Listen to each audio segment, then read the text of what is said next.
رہا کرو، رہا کرو، رہا کرو، رہا کرو۔ بسم اللہ الرحمن الرحیم۔ تو مہربانی کر کے اذان کا ٹائم ہے تو یہ موسیقی نہ لگائے پلیز۔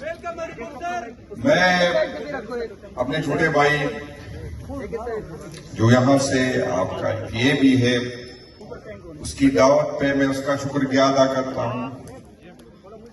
غازی اور کالا بٹ کے لوگوں کا شکریہ کہ آپ اتنی بڑی تعداد میں یہاں تشریف لے آئے، اور میں آپ کو مبارکباد دیتا ہوں اور آپ کو اپنی قیادت پہ فخر ہونا چاہیے۔ جب پارٹی پہ برا وقت تھا، جب کوئی قیادت سنبھالنے کو تیار نہ تھا، تو آپ کے امین عمر ایوب صاحب نے اس برے وقت میں پارٹی کو سنبھالا۔ اگر وہ ہمت نہ کرتے تو شاید آج ہم اسمبلیوں میں نہ ہوتے۔ تو اس کی اس سخت ٹائم پہ ہم اس پہ فخر بھی کرتے اور آپ کو مبارکباد دیتے ہیں، اور آپ کو یہ بھی بتاتے ہیں کہ اگر میں غلط نہیں ہوں تو عمر ایوب صاحب پہ جتنی ایف آئی آر ہیں وہ خان صاحب کو کراس کر چکے ہیں، اور اس پہ اس لیے ایف آئی آر بنتی ہے کہ وہ حق کی بات کرتے ہیں، وہ عمران خان صاحب کے ساتھ کڑے ہیں، جڑے ہیں۔ اسے اندازہ ہے کہ یہ جو میں حق کی بات کر رہا ہوں میں نے بھگتنا ہے، میری فیملی نے بھگتنا ہے، اور آج اس پہ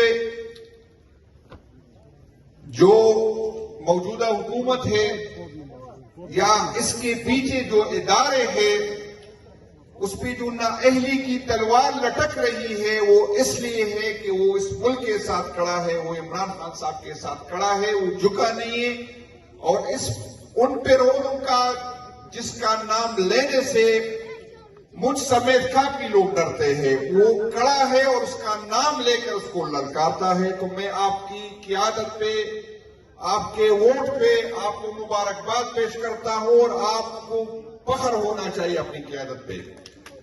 میرے بھائیوں، آج کی یہ ورکر کنونشن جو ہے، جس طرح فیصلہ ہوا ہے کہ انشاءاللہ تعالی ہم ہر پی کے میں اسی طرح کی ایکٹیویٹی کریں گے، انشاءاللہ تعالی ہری پور میں تو اور بھی اس طرح کی ایکٹیویٹی ہوگی۔ تو آج آپ نے ثابت کیا کہ ہری پور کے لوگ پہلے بھی عمران خان صاحب کے ساتھ تھے اور آج بھی عمران خان صاحب کے ساتھ جڑے ہوئے۔ عمر بھائی نے جس طرح بات کی، آج ہمارے یہاں آنے کا مقصد کہ آپ کو ایک تو ہم نے ہر حلقے جانا ہے تاکہ لوگوں کو سنے، لوگوں کو دیکھیں، اس کی تیاریاں دیکھیں کہ آیا جو ریاست اور ریاست ادارے سمجھ رہے ہیں کہ پاکستان تحریک انصاف کا ورکر ڈرا ہے، آیا ڈرا ہے کہ نہیں ڈرا؟ آیا عمران خان صاحب کے ساتھ کھڑا ہے کہ نہیں کھڑا؟ آیا عمران خان صاحب کے کہنے پہ دوبارہ قربانی دینے کو تیار ہے کہ نہیں تیار؟ انشاءاللہ تعالی میں ہر جگہ جاتا ہوں اور انشاءاللہ تعالی مزید ڈسٹرکٹ میں جاؤں گا۔ جہاں بھی میں جاتا ہوں لوگوں کے جذبے پہلے سے زیادہ ہے، لوگ تیار کھڑے ہیں۔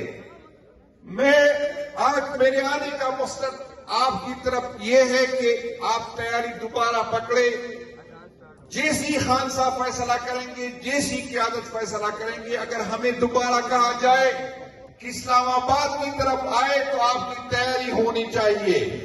اگر ہمیں دوبارہ کہا جائے کہ ڈسٹرکٹ لیول پہ ریجن وائز یا پی کے وائز احتجاج کرنا ہے تو آپ کی تیاری پوری ہونی چاہیے۔ انشاءاللہ تعالی میں ان اداروں کو اور اس حکومت کو بتانا چاہتا ہوں کہ آپ کی یہ غلط فہمی ہے۔ آپ کی جو سمجھ رہے کہ خان صاحب کو جیل میں رکھ کے خان صاحب کو کمزور کریں گے، پی ٹی آئی کو کمزور کریں گے، تو انشاءاللہ تعالی اس طرح نہیں ہوگا۔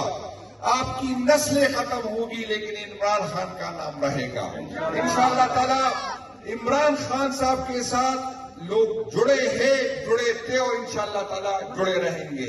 میں انشاءاللہ تعالی بار بار آؤں گا، اذان ہو چکی ہے۔ میں عمر بھائی نے آخر میں بات کی، آپ سب کو پتا ہے، اگر میں کہوں یا نہ کہوں، کہ جب عمران خان کی حکومت جا رہی تھی تو پیٹرول کا ریٹ کیا تھا، جب بجلی کا ریٹ کیا تھا، گیس کا ریٹ کیا تھا، مہنگائی کی کیا ریٹ تھا. لیکن یہ فرمائشی میڈیا جو کس کے کہنے پہ عمران خان صاحب کے خلاف جو ہے کمپین چلا رہا تھا، آج آپ دیکھ رہے ہیں کہ خاموش ہے. اور عمر بھائی نے یہاں ہری پور کی لوڈ شیڈنگ کی بات کی. عمر بھائی آپ تو ہری پور سے منسٹر تھے، لیکن میں ملاکنڈ سے ہو کے یہ گواہی دے رہا ہوں، اور ملاکنڈ کے ووٹ بھی لوگ بھی یہ گواہی دے رہے، جب آپ فیڈرل منسٹر تھے تو ملاکنڈ میں بھی کوئی لوڈ شیڈنگ کا نام نہیں تھا. اور آج جو برے حالات ہیں اس امپورٹنٹ حکومت کی اور ان کے لانے والوں کی، جس نے معیشت کا بیڑا ہی غرق کر دیا. میرے سیکرٹری صاحب کہہ رہے اذان ہو رہی ہے، انشاءاللہ تعالی ہم دوبارہ آئیں گے. اور انشاءاللہ میرے ساتھ علی اصغر صاحب، میرے ساتھ علی جدون صاحب، وہ بھی ان کی آنے کا بھی شکریہ. چونکہ ٹائم شارٹ تھا تو سیکرٹری صاحب نے ڈائریکٹ مجھے بلایا. تو آپ سب کا اسٹیج پہ میرے بھائیوں کا، خان برادران کا میں شکر گزار ہوں کہ وہ آئے. اور ایک دفعہ پھر عادل بھائی کا میں شکر گزار ہوں کہ اس کی دعوت پہ مجھے کالا پٹانے کا موقع ملا. بڑی مہربانی، شکریہ.